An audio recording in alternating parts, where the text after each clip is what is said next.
let's hit the two other stories. So, we're seeing a little bit of a brain drain here. So David Feinberg, who I consider one of the really good thinkers within healthcare, one of those people that was out there. He's the CEO who said we want to eliminate the waiting room and all that it represents.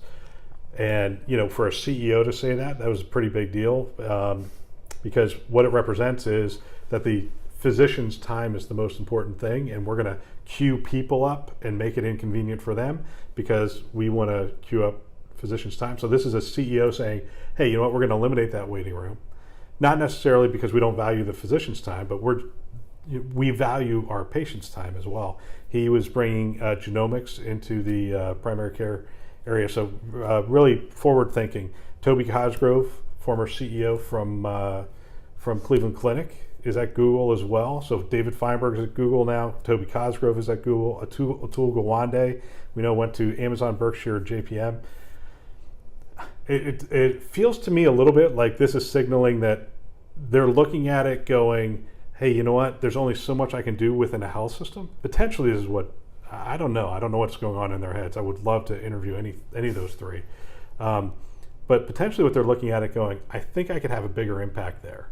Either the reach is broader. I mean, if you look at a Google, you're talking about potentially world health, right? Yeah, you're talking about huge. A global reach. You're also talking about reaching people, when they're on the internet. And we all clearly we're in front of the internet a lot more times than we're in front of a physician or that telehealth thing. Is that real now? Or actually, it's very real. And CMS is going to start reimbursing it, so that's also very real. So, so to a certain extent, I think these people, they're looking at it going, look, and we also know this, that most visits start with not telehealth, it starts with a Google search. Hey, I've got a sore on my foot. I've got, that's where most health starts.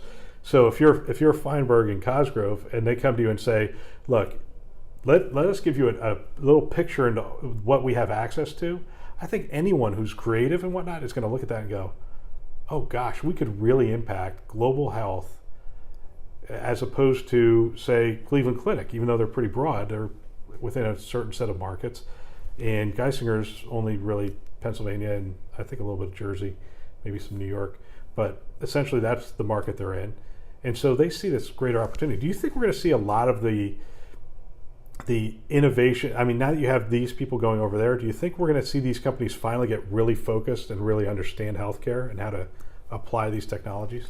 So I think there's been an exodus of a lot of the leadership and just the traditional, especially acute model in general, right? I mean, it's been changing and morphing substantially over the years into those smaller specialties that build around those acute centers, essentially. And then, the joke around telehealth, it is real, right? I mean, it's been there.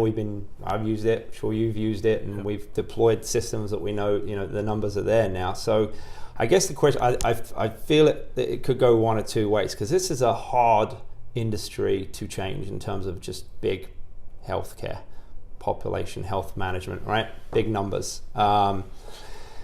It's very set in its ways, even the thinking, which is why sometimes, in all honesty, I stay away from some of the events and particular tracks, right? I mean, Dreamforce, for example, right? You go to some of the really cool executive tracks and stuff. I go hit the retail tracks a lot of the time. And if I'm really worried about, let's just say, security at a certain point in time and want to go deeper into a certain area, I'll go hit the finance tracks. Why? Because I'm going to areas retail. They're giving an amazing customer journey. It's about the experience, right?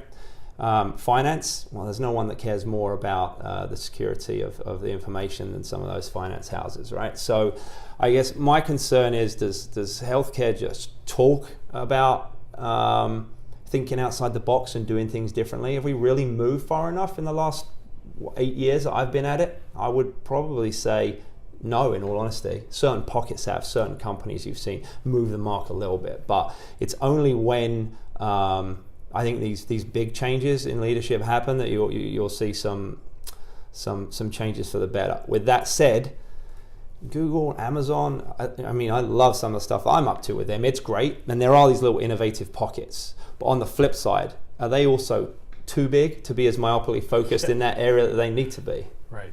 Yeah, they're still billion-dollar companies whose major source of revenue is advertising and those kinds of things.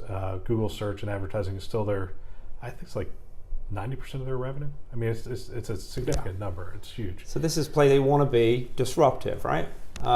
Where I think it's going, I guess to finish that point is, I'm pointing over there because there's an Orange County Business Journal somewhere.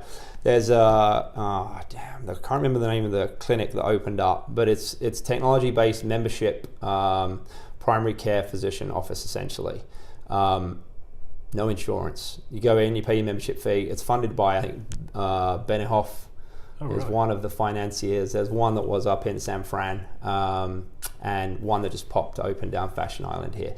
They're the folks that I think are pushing the boundaries because they're saying, and unfortunately there's a barrier to entry, right? There really is. But in terms of, are you interested in your care? Can you afford, true private care? Come and pay this monthly fee, see us as much as you want. Do all of these amazing tests that you want to do, stuff that you're never going to get in the traditional healthcare system. That's the stuff that I really see pushing the boundaries, is folks who want to take health into their own hands and want to throw the cash at it.